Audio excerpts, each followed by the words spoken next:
Hello, everybody. My name is Sam Weeks, and I am a full-time admissions consultant. I help people get into top business schools, including Harvard Business School. And today I'm joined by Sahil, who I worked with this year, who got into Harvard with us. Sahil, lovely to meet you. Would you like to introduce yourself? Hey guys, I'm Sahil. Welcome to my New York City apartment. I'm Indian, and I grew up in Western Canada. Went to school at UBC, did engineering there. I was grateful enough to work at a top company in the US in tech, and now I will be going for my MBA. Fantastic stuff.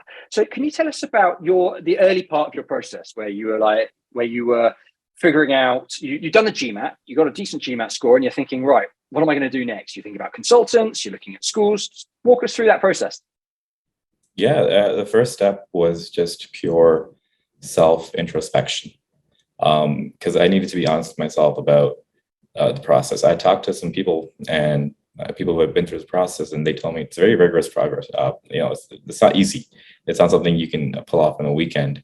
So I knew early on that I wanted a consultant, largely because of the hours that I work and the time management that a consultant and structure that a consultant provides. It's, for me, that's probably the most invaluable thing that you had helped me with, making sure that we're on track, because I couldn't guarantee that I'd be on track without you.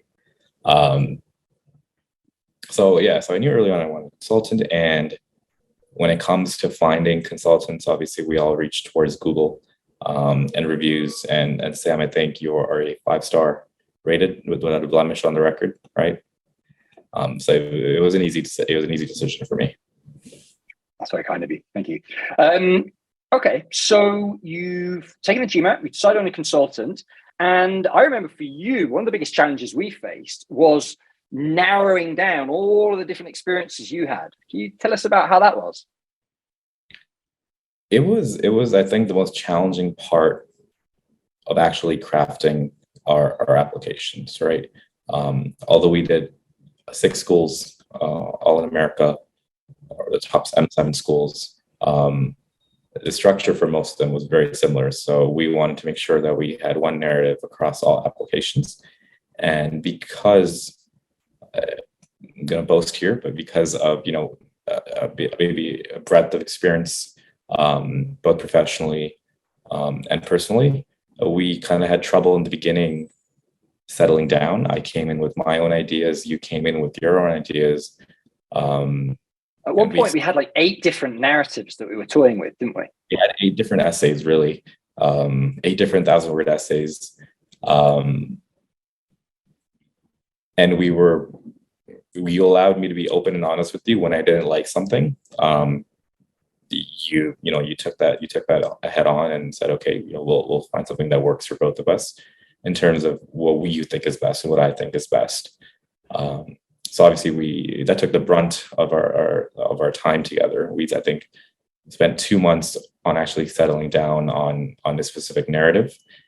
And once we had that, though, it was all systems go. Yeah, and it's often the case, right? The people who get into Harvard are often the kind of person that has so much different experience that the biggest challenge they face is right, what am I going to focus on? I can't talk about it all in a 900-word essay. So I've got to pick out individual parts, and which parts am I going to pick? And that selection process of picking things that are impressive and fit together and fit into your post-MBA goals, that's actually often most of the work. And I think you're a case in point of that. Yeah, cool.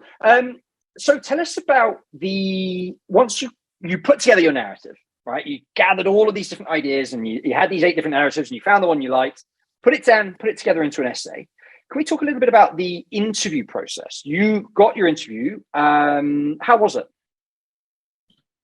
Tough. I think that's probably the best. Tough and intense are the 2 words that we use. I remember I called you after the interview. I'm like, dude, I don't think I did well, right? And that's because no matter how much we prepped, which we did a lot, right? You were graceful enough to offer your own help, your own time, as well as the time of John and Alex to do interview prep with me. And although we covered a wide array of questions, the HBS was one like I hadn't experienced before. And that largely comes from the fact that from the moment I sat down, armed with all these questions and potential answers. And the interviewer just picked a line from my essay, which she found very intriguing, I guess, and just asked me about it. And what was most important in that moment was to ask for time to gather my thoughts. And I know if I hadn't done that, it would have been a disaster. And I think, and that specific note about asking for time is something that I think we had probably discussed beforehand. So that was one of the most important tips that I'd received. Yeah, that moment of, yeah, sure. Can I have a second to think about it? Of course, they're going to say yes. Like they're not here to beat you up. But yeah, they're going to say yes. You take a moment and you give a well thought through answer as opposed to the first thing that comes to your mind. It's something we tell people at the interview stage all the time. And yeah, it sounds like it was really, really useful for you as well. That's brilliant.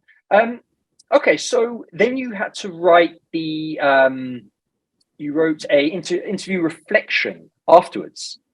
How do you find that? It's unusual, right? Harvard are the only school to do that. And obviously, yeah, the only school that you applied to that asked you to do that. How did you find it? I loved it. I think it's an opportunity to kind of expand on your answers. In a high stress environment, you may often feel that you haven't given the best responses. And an hour later, you're like, dang, I could have said this, I could have said that, as with anything in life. And Harvard gives you the opportunity to explain yourself, right? And give your assessment on how it went. And it was very informal, right? So I wrote it myself on my way back home, and we sent it out. And I don't know how much it helped, but I'd like to believe that did help a little bit. Yeah. Well, obviously, whatever you wrote worked because you got the offer, and you even got a little bit of a fellowship, if I'm right. Can you talk to us about how you managed that? Because you seem to have struck the jackpot. Right. So, I mean, you know this, and I'm sure people researching Harvard know this, but they don't do a needs-based scholarship. And I was in the fortunate and unfortunate position of not qualifying for a needs-based scholarship. So I had to look externally. And luckily, Harvard offers certain fellowships and scholarships outside of their core program. One which I found was extremely tailored to me, it was based off of my nationality. So it was a very easy application for me to write. It wasn't rocket science. It was extremely difficult, but the advice there is to really do your due diligence. I think when it comes to financing your schooling, don't take a no for scholarship for an answer. Always try to see what you have available to you. Yeah, totally. So a couple of massively important points there. One is, don't take no for an answer and potentially negotiate. And two, looking outside of the list of scholarships that are available, sort of easily accessible and on the website, going a little bit beyond that, doing a little bit more due diligence can pay massive dividends and cover the cost of your consultant quite quickly. Okay, so tell us about how you think somebody either in tech or moving into tech can benefit from an MBA. So moving into tech is such a broad spectrum, right? Tech is comprised of the same core business functions as is with a CPG company, plus, a large concentration of engineers. That is the backbone. So it really depends. When somebody says I want to go into tech, I'd like them to probe a little deeper into themselves and figure out what that means for them, right? There are roles around product management, program management, supply chain, operations, right? Tech is a broad spectrum. So if your goal is to break into tech, do you want to work for a specific tech company, right? Is that the goal, or do you want to have a particular function? I think it's important to narrow that down, as it will help write your narrative. When it comes to the applications, it'll help you write your narrative, and then when it comes to actually using the MBA to utilizing the MBA to get a job, it will once again help, right? It's like saying I want to go into finance, or it's like so there are lots of niches to tech, and tech and an MBA in tech is extremely useful. I've seen a lot of people at my previous jobs who've held MBAs and who are very successful.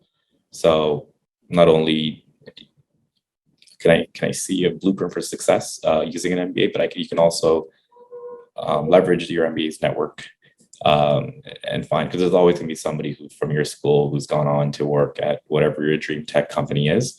And MBA just provides invaluable networking experience, particularly if you come from an engineering background. I can't just walk up to my manager or HR and say, hey, tomorrow I want to do product management. That's not how life works, unfortunately. Right. So besides the network, which you've already alluded to, what are you most looking forward to at Harvard? I've made some amazing connections throughout this application process with a few really good people. And I think when I actually get to Harvard in 2 weeks or 3 weeks, it will just compound. I'll get to meet the entire class of 900 to 1,000 people. And every single person has such a unique story that they're so confident, they're so driven, they're successful. And I think it's a very, for lack of a better word, a beautiful chance that I have to be around these people, to learn from them, right? So I think what I'm most excited about HBS is just the students and the faculty there. Yeah, it's incredible. You're going to have such a fantastic time. So, okay, you're a few weeks away from the program beginning, and good time to look back at the last 2 years, if you include the GMAT. What advice would you have for someone who's right at the start of the application process and they want to go to Harvard Business School, ideally with a little bit of fellowship money as well? What advice would you give them? Start early. Be honest with yourself. The stats are present for a reason, I'd say. I think Harvard averages are 3.7 GPA, 730 GMATs, and their medians and averages for a reason. The majority of the classes centered around them. And I'm not saying this to discourage anybody, but if you find yourself above or below any of these metrics, know that you'll have to put in more work, right? And it's not like it's a no, but be honest with yourself and understand where your weaknesses are and potentially improve them before application season begins.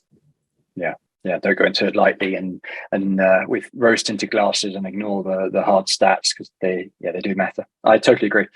Fantastic. Sahil, thank you so much for joining us today to share your experience and tell us how it went. And honestly, wishing you all the very, very, very best. Can I, one last thing before we go, can I maybe get a high five? Sure. See you later. Take care and good luck.